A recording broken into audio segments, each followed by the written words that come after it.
We are living right now in a society that is undergoing tremendous shifts.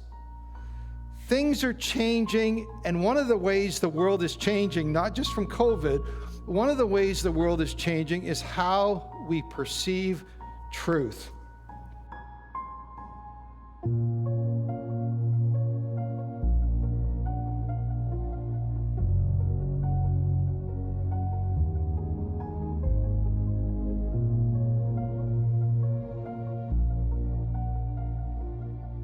Today, we're actually starting a new series next week.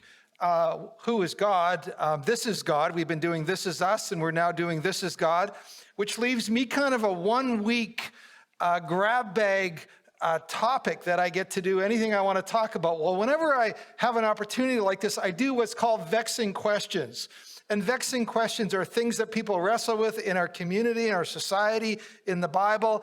We've done everything from how do we understand hell? How do we understand the LGBTQ issue? How do we understand, what are the other ones we've done? Let's see here. How do we understand whether or not I'm a sinner or a saint? And we just take vexing questions that Christians wrestle with. And today we are going to wrestle with this question: what is true, and how do I figure it out? And over the last year plus, I can't tell you how many times either I've thought or I've heard from other people saying things like, I'm not even sure what to believe anymore. There's so much conflicting things out there. I don't even know what is true. And just to introduce us, I need some of your help to do this. And obviously online, you're going to participate with it. I have 7 questions. There's 7 true and false questions that I want you to think about. And you're going to answer them. If you're here, you're going to answer them. True is here and false is here, okay? True, false. Now, if you're online, you can't do it here, of course, but if you're online, you can actually hit pause and have a fight with your family over these questions. But here you just have to do it in real time. So here is true and false questions. Everybody has to hold out their hands, true or false. Question number 1, here we go. Let's put it up there. Let's go, next one. Dogs only see in black or white, true or false? Okay, I see a number of you. A lot of trues over here, a lot of falses over here. Okay, that's the first one. Dogs only see in black or white. Second question is this: popping your knuckles causes arthritis. Okay, true, false. Okay, a lot of that. Number 2, again, you can hit pause if you're on. Number 3 is this: we only use 10% of our brains. Come on, everyone, you got to decide. I like the families they have different answers. Only 10% of, you might say, well, you only use, no, let's not go there. Okay, number 4, you should avoid swimming after eating. True or false? Okay, but this is great. We got a lot of diversity in these questions here. Number 5, coffee stunts your growth. Okay, there seems to be a little bit more, because we all came here, probably had coffee this morning. We don't want to believe that's, Okay, number 6, dogs have cleaner mouths than humans. Okay, all the dog lovers, yeah, I can see, I can just go from there.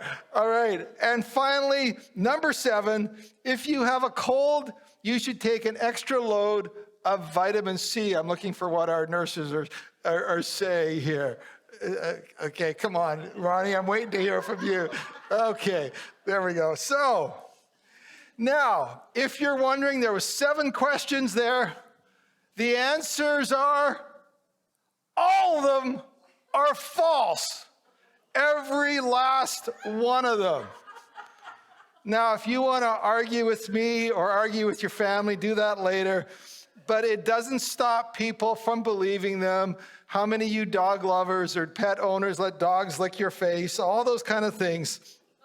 So there you go. It's interesting. We often believe things that apparently are not necessarily true. Now, again, you can look all those things up. That's my best research that I've come to. Now, Here's where I'm going with this. We are living right now in a society that is undergoing tremendous shifts.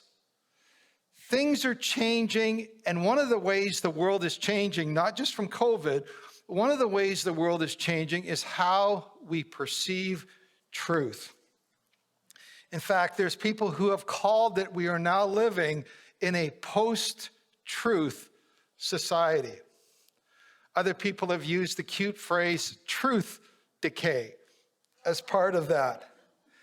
And in the Vineyard, it's actually been interesting. There's been so much talk and discussion and even concern around how do we pastor churches that the international, actually it was more North American, Canada and the US leaders got together and did a whole webinar around this topic of post-truth world. I have the webinar. If you're interested, you can email me at vtomke@shaw.ca.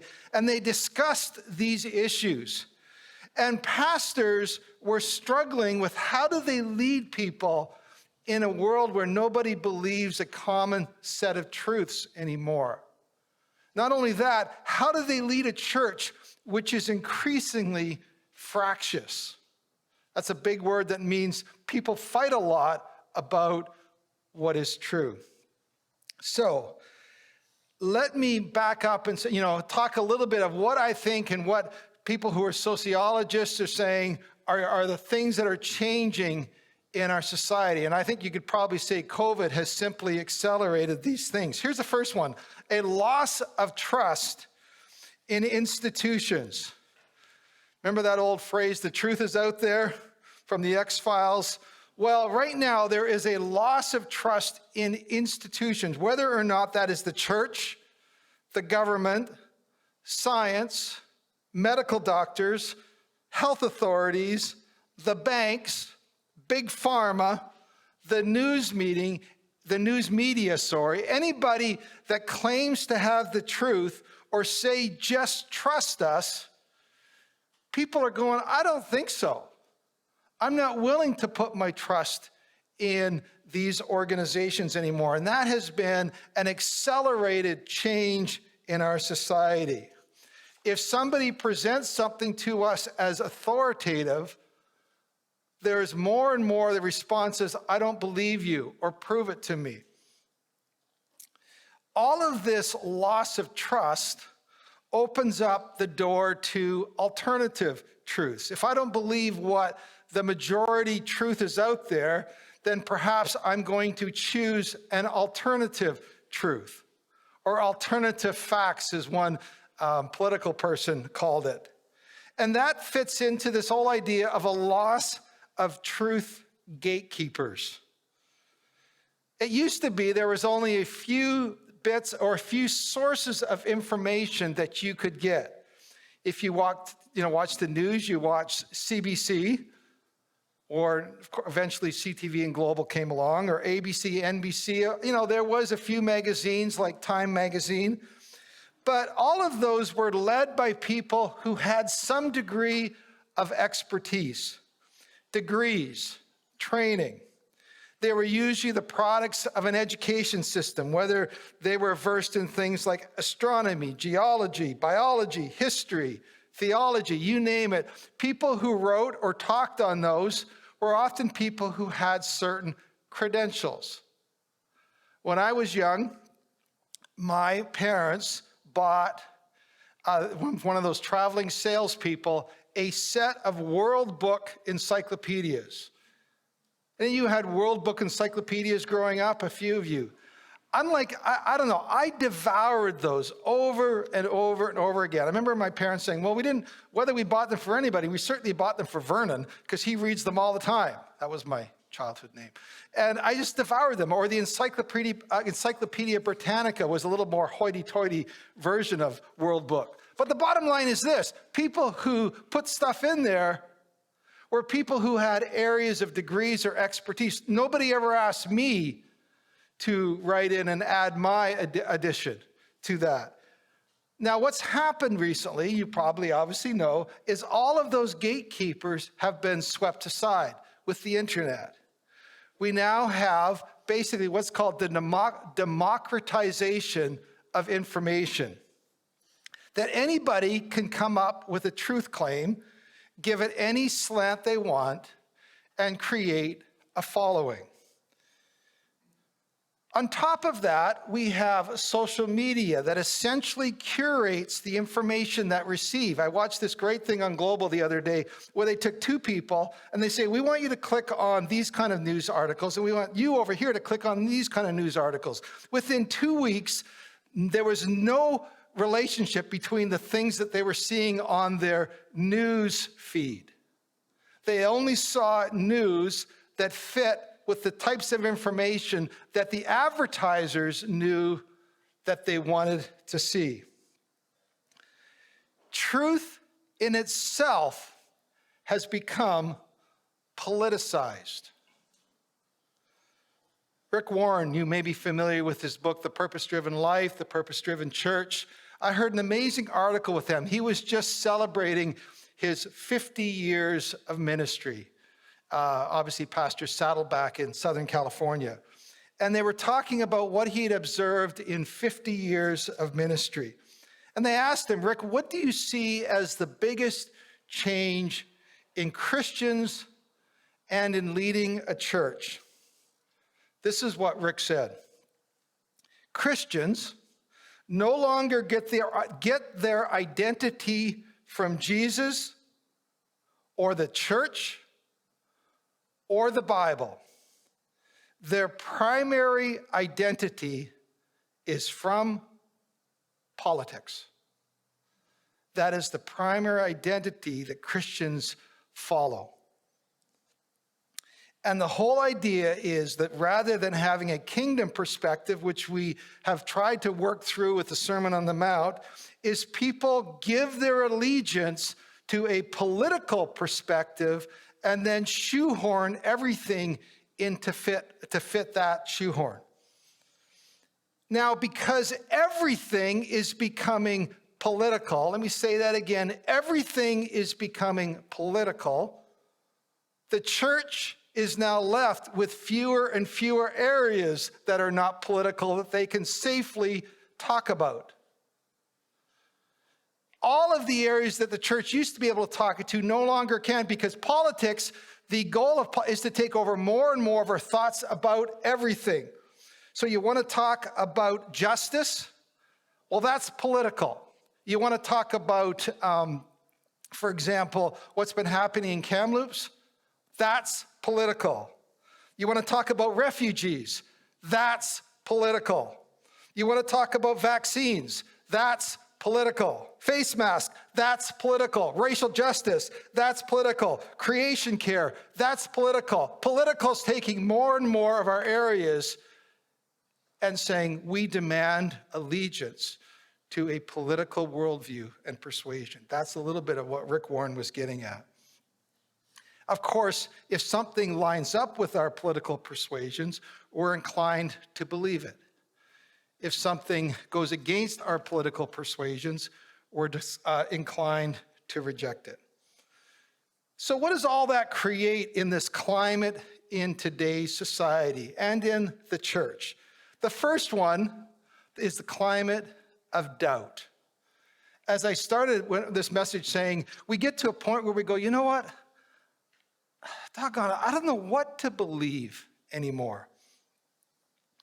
We've had every Sunday, once a month now, every Sunday night, we have our family Zoom call. And it's always a very interesting call. We've got people from Idaho and Washington and BC and different places. And we always go into that with putting on our seatbelts, first of all, into our family discussions. I'm sure some of you have had those kind of experiences. And here's the point. No matter what you can believe, no matter what you believe, you can find somebody who passionately, emphatically say they've done their research and they believe something completely opposite to you. Doubt. Sure, the vast majority of immunologists say that wearing a mask protects you and, more importantly, protects others. But you can find people online, even doctors, who say that wearing masks does no good, in fact harms you. You can find immunologists trying to say that word, I can't get it out. Infectious disease specialists, let's go with that, who say that the vaccine is safe and effective. But you can find other people wearing white coats who are saying, no, they're lying to you. It's actually harmful to your health. And we go, I don't know what to believe anymore. Interesting, this podcast I was saying, the guy talked about the battle over the medical research around smoking. It was very interesting. And he showed this ad. Go ahead and put this ad up around when people were having this huge debate around, was smoking harmful to you? And what happened was the tobacco industry, they had hired all sorts of doctors and researchers. And this is what they said when it was all said and done, because the research was all trending in one direction. You probably figured out what direction that was years later, because we aren't sitting around smoking here today. But this is what the guy said, the tobacco advertiser said, doubt is our product. What we are marketing is doubt around the consensus science that tobacco is unhealthy. Doubt. It's something we struggle with. So here's the second one, fear and suspicion. What happens is doubt metastasizes into fear and creates suspicion. That's why and the church is unfortunately just a petri dish for conspiracy theories. Christians believe conspiracy theories more than the average person. I've been told if I wear a mask or get a vaccine, I am essentially following the agenda of the Antichrist. And it is all part of this plot to take my faith away. It's a great conspiracy. I don't want to lose my salvation over wearing a mask. That's why I have it over there, right? There's a lot of fear. But a conspiracy theory has a way of helping us organize what seems like confusing information, and we put it all together in a package. We go, okay, that gives me a degree of control and understanding. And if we're honest, it maybe even give me a little bit of pride that I see things the way that the average sheep doesn't see them. And everybody else has been fooled, and I see behind the curtain as to what's really going on. So fear and suspicion get tied in with the loss of faith in institutions. Number 3, it's also tied in with a feeling of being under attack.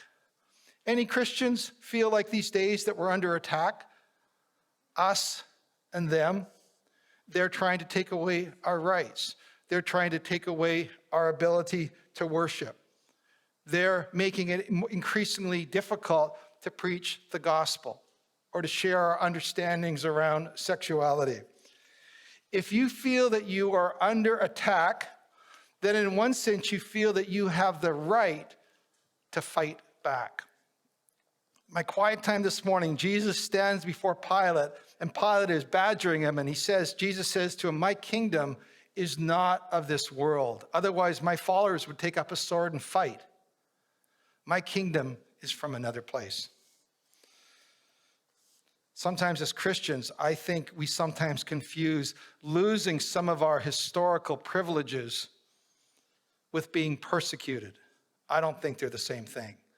I think we're often just treated like everybody else, and we don't like it.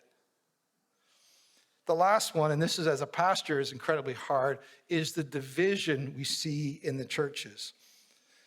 There's hostile divisions everywhere in our conversations, in our relationships, in our families, in our churches. We're divided between us and them, the good guys, the followers of God, and the followers of the enemy or the evil one. There is no middle ground. David French is a Christian lawyer out of Harvard, a fascinating guy. He has a blog post called French Press. He has this quote, which is really interesting. If you are 80% my friend, then you are 100% my enemy. Let me say that again. If you're 80% my friend, you are 100% my enemy. I was going to try to model it today. I don't know. I was going to put maybe a Toronto Maple Leaf jersey on and a Montreal Canadian hat on. And I would have just blown all the hockey fans' minds. You can't do that. If I'm in Canada, maybe I would wear a Black Lives Matter shirt and a Rebel News hat. Blow your mind. If I was an American, I could maybe wear a rainbow shirt and a Trump 2024 hat. There's no middle ground. You can't have both of those. If you're 80% my friend, you're 100% my enemy. And the divisions, the fractures that it creates in this place. So you thought, well, this is a church. Are you going to actually talk about the Bible today? Yes, I want to talk a little bit about what the Bible says about truth. Back the train up for a second. And going back to Jesus and Pilate, listen to what happens in John 18 when Pilate again is badgering Jesus. Pilate says, "You are a king then," said Pilate. Jesus answered, "You say that I am a king. In fact, the reason I was born and came into this world is to testify to the truth. Everyone on the side of truth listens to me." "What is truth?" retorted Pilate. That phrase, well, what is truth anyways? It's just reverberating through our society. The Bible speaks about truth 224 times. Jesus actually refers to Satan as the father of, lies. In fact, he lies so much, Jesus says, when he lies, he speaks his native tongue. A couple of passages I find are interesting that I think you can draw a parallel way back from first century times all the way up to today. Listen to what it says in 1 Timothy 4. "For a time is coming when people will not put up with sound doctrine." I think I understand a little bit of sound doctrine. "Instead, to suit their own desires, they will gather around them a great number of teachers to say what their itching ears want to hear. They will turn their ears away from truth and turn aside to myths." I know what sound doctrine is, but myths are interesting. Myths are all these other things that are floating around which capture our attention, capture our affections, capture our angry. Are you not outraged about what's going on? All of those things. And they all take us away from this pure and simple devotion to Jesus and one another. Dallas Willard had this great phrase. His friends call, like me, call him D. Willie. But Dallas Willard, he's passed on now. But he had this phrase, and I'm sure it's not original: "All truth is God's truth." And it was such a beautiful, robust understanding of you can seek after truth because all truth will eventually lead to Jesus. And I love that idea because what I want to talk about is how do we search after truth today? Here's the starting point that I would say how we search after and discover the truth. Number one is love the truth. Jesus says, "I am truth." Love the truth. 2 Timothy 2:10 says, "He will use every kind of evil deception to fool those on their way to destruction, because they refuse to love and accept the truth that would save them." Before you can accept the truth, you have to first love the truth. Do we love the truth and things that are true and reject things that are not true? I heard a great quote from the VeggieTales guy, Phil Vischer. And his family, like many people's family, were fractious and arguing over different things. And his brother, Phil's brother or brother-in-law, I forget, was sending around emails that clearly and demonstrably were false. And so Phil sends we'll call him his brother-in-law, he sends him this email and says, "Here is a fact checker that clearly shows the things that you are saying are not true." They're both believers. His brother-in-law's response was, "Fact checkers are fake news. I don't want to hear anything that doesn't already fit." So, how do we love the truth. And I'm just at great peril here, at great, this has been a tough message. I have changed this message 20 times. I've spent more on this message than I have on any message in 25 years, because this is a tough, tough topic. But I want to throw a few things out for you that I would say are, I think, worth considering. At the end of the day, you don't have to follow them, but I would consider them. Number one, consider the expertise. I am a Bible teacher, but I'm not a theologian. For example, if you're trying to figure out how the 6 days of creation or the flood account how that jives with science, for example, you can ask me and I'll give you my opinions. Or you can go to someone who is an Old Testament scholar like a John Walton, and you can get his response. Are those two the same weight? They're definitely not. Go with John on that one. If you're trying to figure out some of the teaching around the book of Corinthians or understanding New Testament society, you can ask me, your Bible teacher. Or you can also look at somebody like an N.T. Wright or a Gordon Fee, a New Testament scholar. And if I'm saying things that don't line up with a New Testament scholar, then I would essentially say I would go with the New Testament scholar on that. Now, that's why I read the New Testament scholars, so that hopefully there's not a big discrepancy. If your family doctor tells you that a vaccine is harmful, you can listen to him. Or you can listen to an infectious disease specialist who spent their whole life studying vaccines. Both versions of the truth. The question is, who has more expertise? If I was discovered, or God forbid, was found out I had a brain tumor and needed surgery, my neighbor over the fence could offer to do it for me. My family doctor might say, I've been reading up a little bit on brain surgery. I'd like to give it a try. And I could say, I'm so glad you've offered. But I'm going to try to find the most brilliant brain surgeon who's had the most experience and let him open up my brain. Thank you very much. Consider the expertise. Number two, consider the sources. Billy Graham used to say Christians should have the Bible in one hand and the newspaper on the other. Unfortunately, today, people would probably say, well, which newspaper? Because it's changed.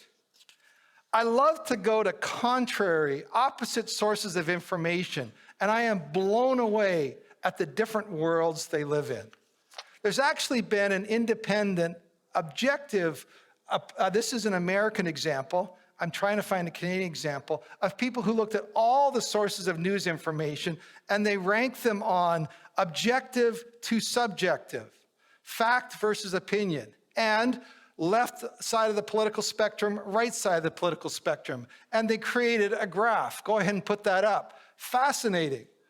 Left and right, most extreme left, most extreme right. Top, original fact reporting. Bottom, propaganda contains, I can't read it, something.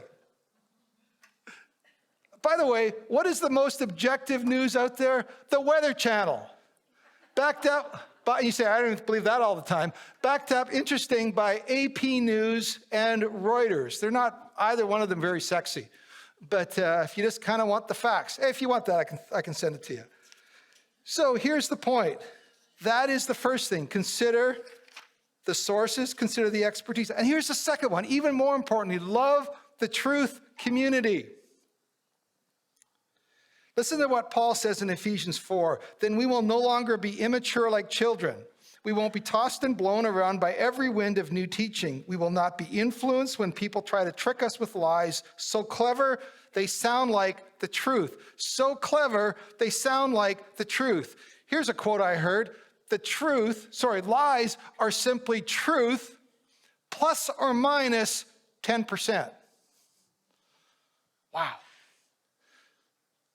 So clever, they sound like the truth. Instead, we will speak the truth in love, growing in every way more and more like Christ, who is the head of his body, the church. Let me ask you a question. What do you want to be like in 5 years from now? What do you want to be true of how you act, how you think? What do you want to be true of yourself in 5 years? Here's the answer. Your community will determine your destiny. I had a buddy who sent me this great article. This is what it said. You are the average, if you're in school, you're in high school, you're in college, you're working. I want you to listen to this. You are the average of the top 5 people you hang around with. You are the average of the top 5 people you hang around with. Now, here's the problem with COVID. We have all been siloed away from one another out of safety. But it's not been very safe for our thinking. We have spent time alone, and we've thought, and we've thought, and we've read, and we've read, and we've thought, and we've thought, and we've done it all essentially alone. In AA, they have this great phrase that says this: it's your own best thinking which got you into this mess. Or somebody else once said, don't go into your head without adult supervision. And COVID has left us siloed away from each other. So the question is this: who do you want to become? Then look at the 5 people that you get the most influence from. If you're watching this, I would encourage you to stop, hit pause right now, and do this. Simply write down the top 5 people that you get the intake of your daily information from. Heaven help you if the Bible's not on there, but it could be your favorite political pundit. It could be a prophetic person or a preacher. It could be, but what are the top 5 people in terms of the amount of time that you get information from? I guarantee you, you will closely reflect those people, because here it is. They have discipled you. They have discipled you. That's why pastors, especially, have been so struggling during this time, because they go, you know what? We talk to people for maybe 40 minutes a week, and people are getting information from their favorite disciplers 5 hours a day, 7 days a week. How do we compete with that? It's also a plug, let me say, for home groups, where you get out of your silos and you rub shoulders with people that go, you see the world that way? Boy, I don't see the world that way at all. And you're curious to one another, and you have these conversations, and you begin to realize, you know, the way I'm thinking right now is, I need to really think about it. So let's just end with that final question. How do you talk to somebody, like a friend or a family member, who presents very different truth claims than what you believe? None of that happens to any one of you, I'm sure. You've never run across somebody who believes things that you just go, oh my goodness, I don't even know how you get there. Here's a couple things. Number 1, truth is about more than facts. You know, you have this conversation, you present what you think is fairly convincing logic, and they go, well, I just don't believe that. I have a whole different version of what's true. And you shake your head and go, what's going on? And it's the same thing with us. How do we get to where we are? Here's the point. We are inclined to believe the things we want to believe far more than the things we don't want to believe. My next vexing question sometime this summer is going to be on people who deconstruct their faith. And Pascal talks about that back in the 1600s, believe it or not. He says this: we're more likely to believe the things that are pleasing to us. So we often make emotional decisions, and then we backfill them with logic. We're all susceptible to that. We're all easily manipulated that way. So here's the next one. Next one, relationships are still your best play, which gives all of us some hope. Jonathan Haidt wrote a book. This was the name of his book. It was called The Righteous Mind, and this was the byline: Why Good People Are Divided by Politics and Religion. It's a great book. He's not a believer, he's a sociologist, and he's trying to make sense of how people are so divided by these two things, politics and religion, although they're often mixed together, as we've talked about. And how do you have conversations with people who are on very different pages? Here's what he says. This is how people change their minds. Number 1, You come to a place of liking the people you disagree with. Number two, out of curiosity, you begin to investigate what you believe versus what they believe. And number three, in your investigation, they actually come to a place where they want them to be true. Nobody believes something that they don't want to be true. You go, well, that's just not logical. Nobody believes something that they don't want to be true. Pascal said that in the 1600s. It's still true today. In conclusion, where does this leave us as we begin to meet back together and spend more time away from our computers and face to face? Well, I would say this. As Jesus followers, love for God and love for each other has to trump everything. No pun intended. It has to be above everything. It's John Wimber that made the quote, "Your brother is never your enemy." Your brother is never your enemy. In fact, the greatest witness to the world isn't our take on the truth, but it's the way we live out our relationships with one another. I want to end with this passage from Romans.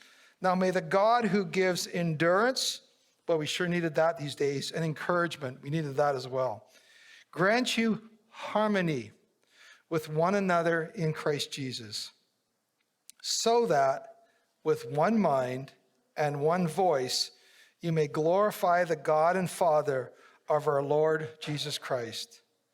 Accept one another then, just as Christ accepted you in order to bring glory to God.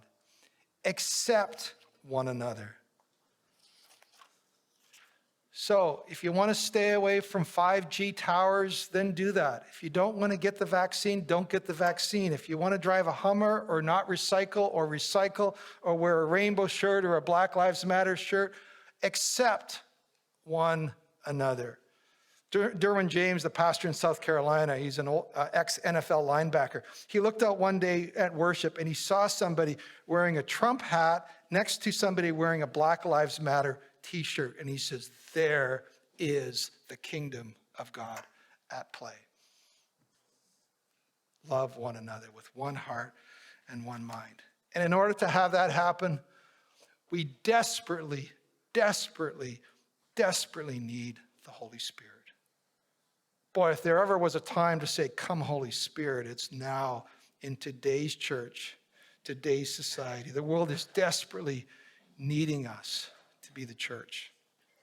Let's pray. Lord, we need your Spirit. The 10W30 of your Spirit to come. Remove the fractiousness from our hearts and our minds and our spirit and replace it with the love of the Spirit. Oh God, I come to you and just say so much of my mind sets me up in opposition to other people, even other believers, Lord. I need your Spirit as I search for the truth. Help me, God. Help us, God. Help this church as we move now into meeting more and more together. Would love flow through us and ripple through us? Would people say, see how they love one another? So we bless you, Lord. And all God's people said, amen.